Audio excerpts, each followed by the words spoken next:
Olá, sejam todos bem-vindos. Meu nome é Cassiana e essa é a parte 12 da saga Anunnaki, uma tradução cujo original está no canal Caminando el Sendero. E nesse capítulo a gente vai falar sobre a chegada dos Anunnakis e a destruição de Sodoma e Gomorra. Então, no capítulo anterior, vimos como a mal chamada rebelião de Lúcifer provocou um tremendo terremoto entre as estruturas sociais e administrativas das distintas federações. Foquemos nas federações de Órion e das Pleiades, de onde provinham os comandantes que encabeçavam as manifestações pelo sim às deliberações de Lúcifer, e ao mesmo tempo aproveitar para desligarem-se do domínio da grande federação de Alcione.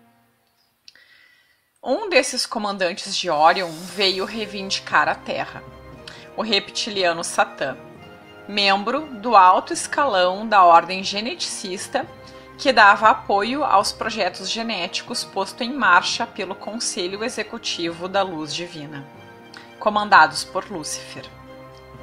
Satã seguia oferecendo colaboração e boa vizinhança a Lúcifer, mas sem obediência a Alcione.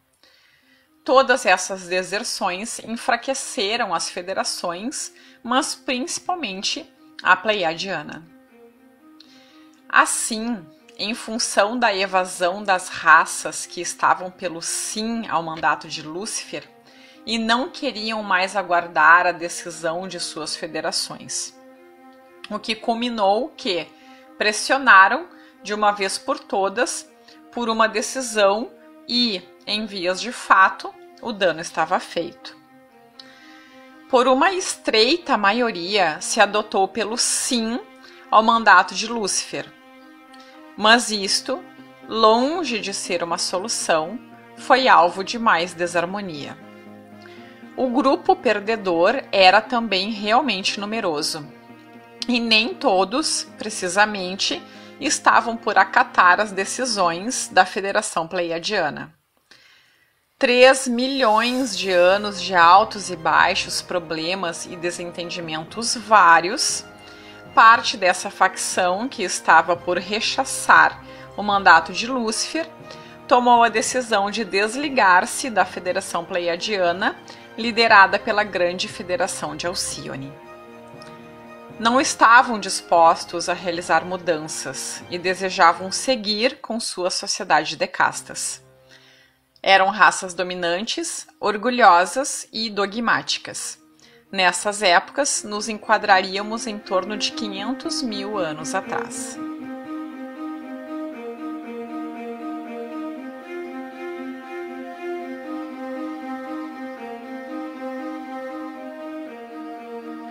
Parte desses grupos pleiadianos que pretendiam seguir com a sociedade de castas estavam liderados por aqueles conhecidos como Anunnakis, com o grande pai e comandante Anu na liderança. Essas raças Anunnakis não apenas se desligaram de Alcione, mas também buscaram colonizar novos mundos. Estas rupturas, como dissemos nos capítulos anteriores, eram de caráter político e não bélico. Inclusive, os Anunnakis ofereceram apoio no desenvolvimento de rotas comerciais e no desenvolvimento genético de novas raças. O que se passava é que simplesmente decidiram não acatar as ordens nem de Lúcifer nem de Alcione. Entre esses Anunnakis, haviam grupos que pertenceram ao corpo de geneticistas que prestavam suporte a Lúcifer e que agora trabalhavam apenas obedecendo às disposições do grande pai e comandante Anu.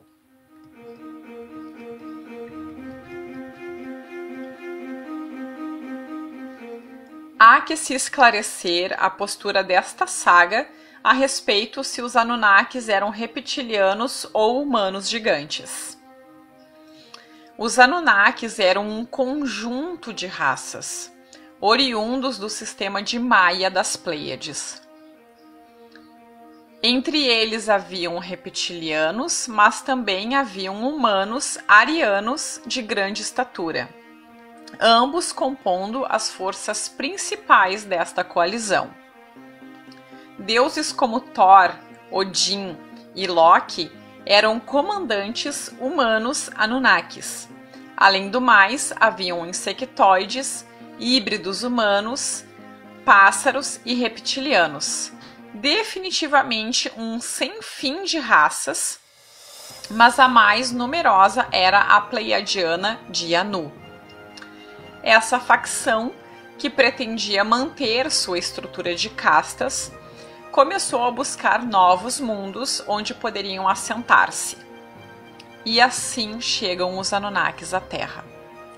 Em torno de 460 mil anos atrás, encabeçados por Enki, grande geneticista, engenheiro e arquiteto, fazendo votos de boa vizinhança, já que essa era uma zona da Federação, buscaram áreas pouco povoadas, assentando-se no Oriente Médio, África e na zona de Gobi. E nesta última, então, é que seria palco dos primeiros conflitos no terreno tridimensional. Grupos Anunnakis povoaram zonas no 3 e 4D. Neste plano físico material tridimensional, não tiveram grandes problemas em princípio e foram instalando suas colônias. Onde começaram os problemas foi no plano astral ou 4D. Recordemos que aí já residiam, desde dezenas de milhares de anos, facções desagregadas da Federação que apoiavam ao mandato de Lúcifer, mas não acatavam mais as ordens de Alcione.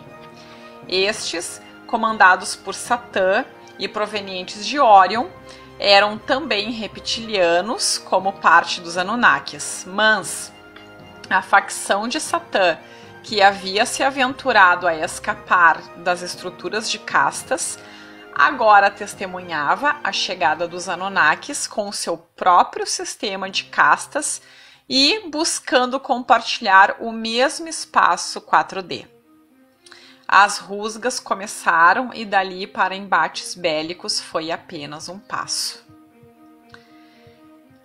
O maior problema para os Anunnakis era que a facção de Satã praticamente não trabalhava no plano 3D, permanecendo comodamente nos planos astrais, dimensão na qual a tecnologia Anunnaki naquela época não era potente.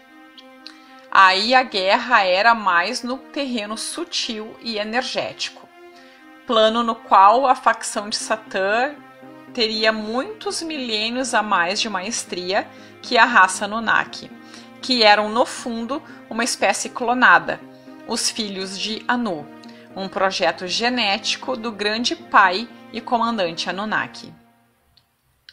Tem-se que comentar que as raças Anunnakis, nos tempos que pertenciam à Federação de Alcione, se reproduziam de maneira natural.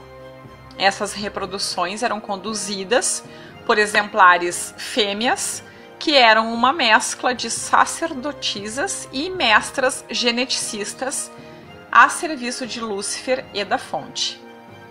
Mas, com a ruptura da obediência à Federação e a Lúcifer, Anu instalou um patriarcado ferrenho, renegando primeiramente a figura feminina da raça reptiliana, receoso de que seu possível contato com as facções de Anu no mundo sutil pudesse representar uma ameaça aos interesses Anunnakis.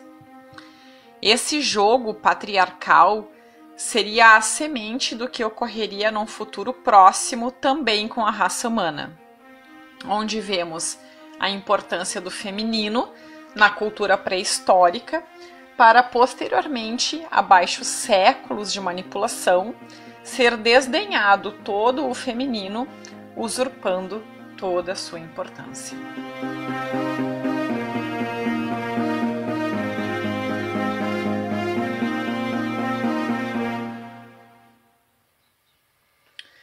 Aí veremos como, em determinados momentos, as sacerdotisas egípcias foram drogadas, violadas e humilhadas. A descrição de Maria Madalena como prostituta nos textos bíblicos tem a mesma origem, a intenção de destruir a energia feminina na Terra, cortando assim a conexão da humanidade com o planeta, que também é feminina, Gaia, a Mãe Terra. Conectados à Mãe, nos faria mais fortes como raça, coisa que não querem os Anunnakis, evidentemente. Dessa forma, a maior parte das raças Anunnakis dispensaram suas fêmeas e começaram a reproduzir-se via clonagem. O resto da humanidade via que os conflitos se davam apenas no astral, tomaram aquilo como um conflito entre duas raças. As remotas tradições da antiguidade relatam guerras entre os deuses. Novas e velhas gerações lutavam no céu, como na mitologia grega, ou como os dragões do bem e do mal lutando na mitologia chinesa, ou então como o Leviatã bíblico, ou tantos outros relatos, as lutas de Yahvé. Todos esses mitos provêm dos eventos sucedidos há mais de 450 mil anos atrás.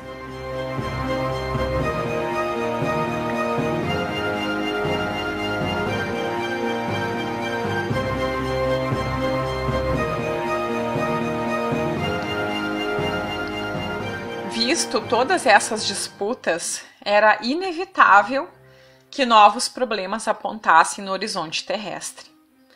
Passado várias dezenas de anos, os Andarianos da zona de Gobi, que eram uma raça muito territorial, já não gozavam de boa fama entre as raças humanas terrestres, tanto da Lemúria quanto da Atlântida.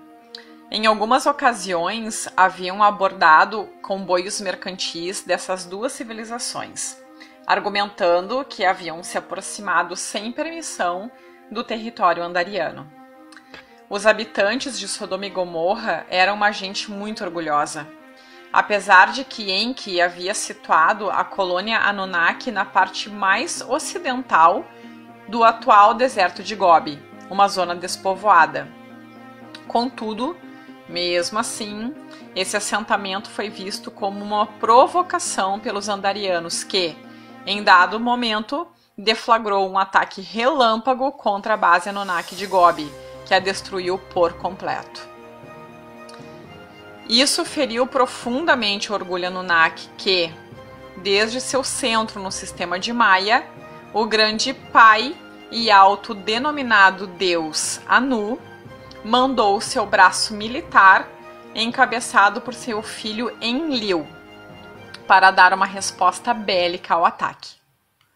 Anu conhecia a capacidade militar de seu filho Enlil em combate e notificou a Enki que mudaria a gestão do comando na Terra, visto que a postura tomou um caráter eminentemente militar. A ordem a Enlil foi clara: garantir a colonização Anunnaki na Terra e derrotar tanto os Andarianos no plano 3D como a facção de Satã no plano 4D. Enlil organizou um grande exército de naves Anunnakis das mais potentes que dispunham naquelas épocas. Logo começaria o cerco a Sodoma e Gomorra. A guerra havia começado.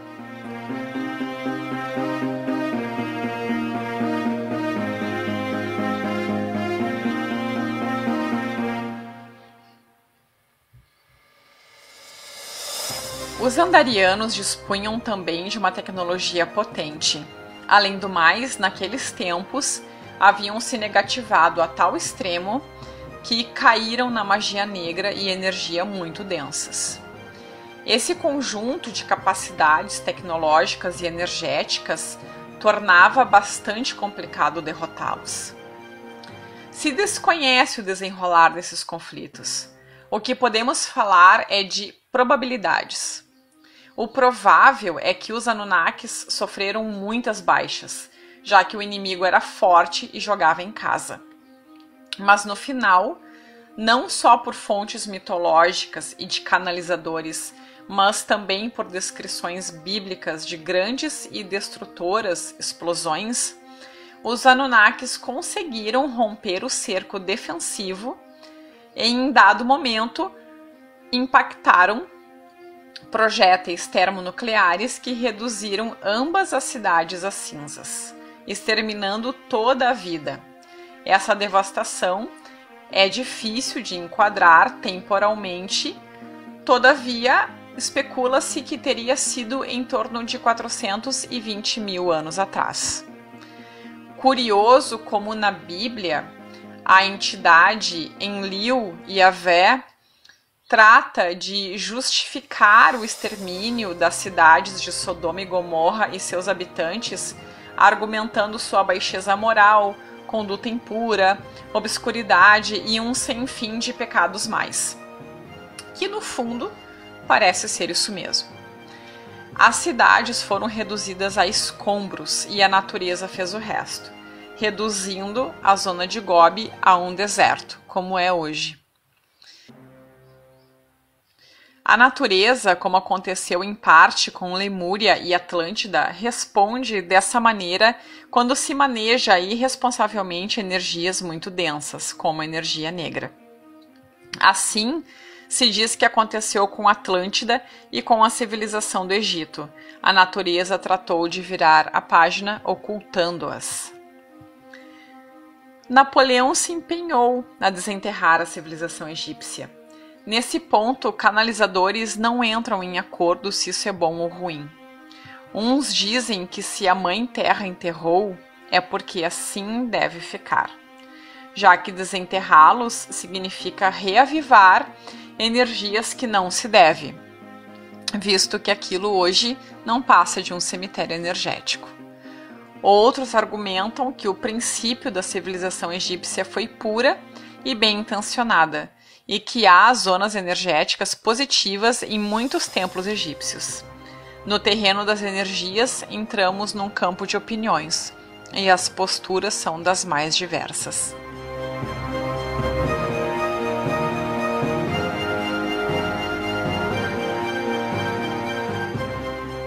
As demais raças terrestres ficaram atônitas pela ferocidade do combate.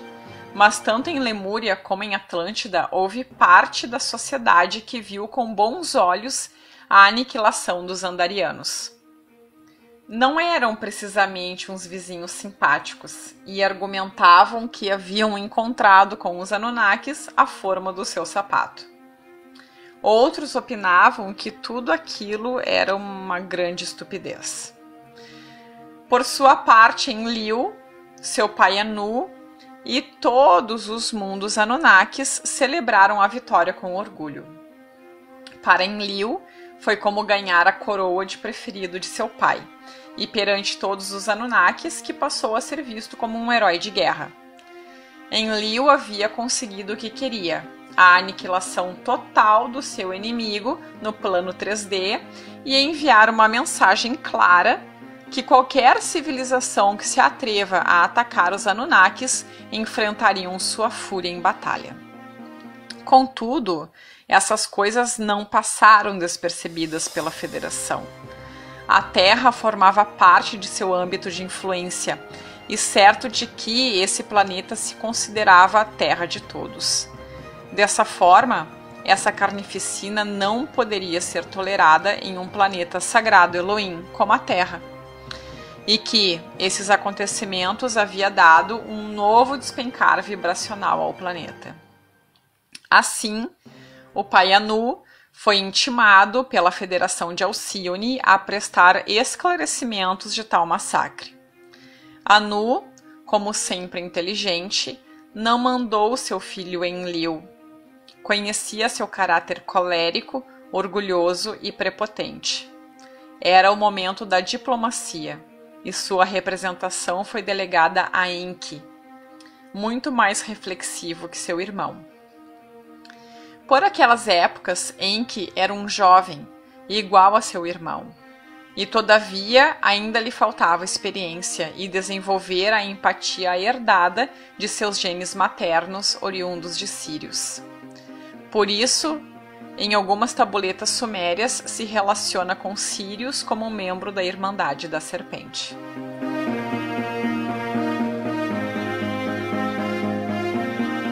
Enki, frio e tranquilo, repetiu o argumento treinado com seu pai, que os Anunnakis chegaram à Terra em missão de paz, buscando zonas despovoadas em respeito às raças ali residentes.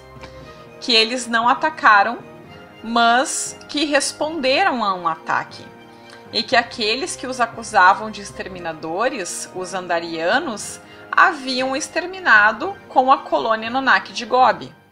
E que os Anunnakis não queriam guerra, mas também não a temiam. Reforçaram seu intento de boa vizinhança, ofereceram à Federação colaboração no fortalecimento de rotas comerciais e projetos genéticos que beneficiariam a todos. E a verdade é que no fundo tinham razão. Mesmo que a aniquilação total tenha sido uma demonstração de força excessiva, em todo o resto o argumento Anunnaki era inapelável.